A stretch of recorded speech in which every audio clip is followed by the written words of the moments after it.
Köszönöm szépen a szót, polgármester úr.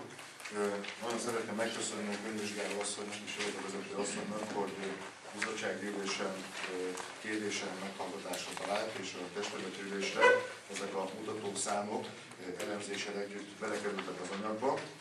Ezt még egyszer köszönöm, sokat mondó számok ezek, és ha valaki értelmesen és figyelmesen elolvassa, konklúziókat is le lehet ebből vonni.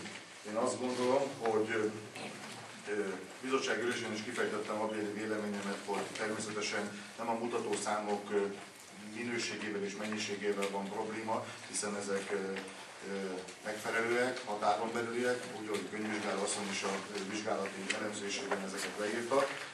Én a képviselőtestületnek a figyelmét itt a likviditás alakulása, tehát itt a 17. oldalon található különféle likviditási mutatóknak a tendenciózus változására szeretném felhívni. Tehát a bázis évhez képest a tárgyév változásai azok azért drasztikusan csökkenő tendenciát, 147%, 165%-os csökkenéseket mutatnak, és én azt gondolom, hogy ezek egy felkiáltójelet kell, hogy adjanak mindenképpen az elkövetkezendő időkre, mert hogyha ez ilyen ütemben, tehát ha az ütemét nézzük, hogy ilyen ütemben nő, és ugye itt a könyvvizsgáló asszony elmondotta, hogy nem volt módja, lehetősége, hiszen tavaly óta a könyvvizsgálója Lőrinci városnak, az előző évekkel viszonyítani, tehát a trendet ugye ezt nem tudjuk vizsgálni, azonban ez a 2 éves trend az azt mutatja, hogy ha ilyen ütemben csökkennek, akkor bizony az elkövetkezendő időkben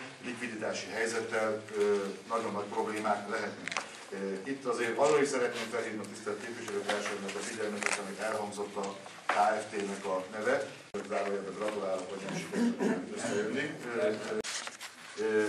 Ez csak úgy zárójel bezárva, azonban ezek a trendek azt is mutatják a tisztelt képviselőtestületnek, hogy a likviditás alakulása nem csak egy felkiáltójel a következő évek gazdálkodására vonatkozólag, hanem azt is mutatják, hogy bizony a városnak a csökkenő bevételek miatt olyan bevételi forrásokat kell teremtenie, tehát vállalkozás, innen a vállalkozás útjára menjünk át, amelyek ezt a likvid helyzetet pozitívabban fogják befolyásolni, tehát ezt a óriási mértékű csökkenési ütemet meg fogják tudni állítani. Én jelen álláspont szerint a vállalkozásban a Kft-nek az aktív működésében látom, úgyhogy az elkövetkezendő időknek egy nagyon nagy feladata lesz, hogy valójában, ha már van Kft, akkor az 0 forintos mérleget adjon be, hanem valóban aktívan tudjon dolgozni.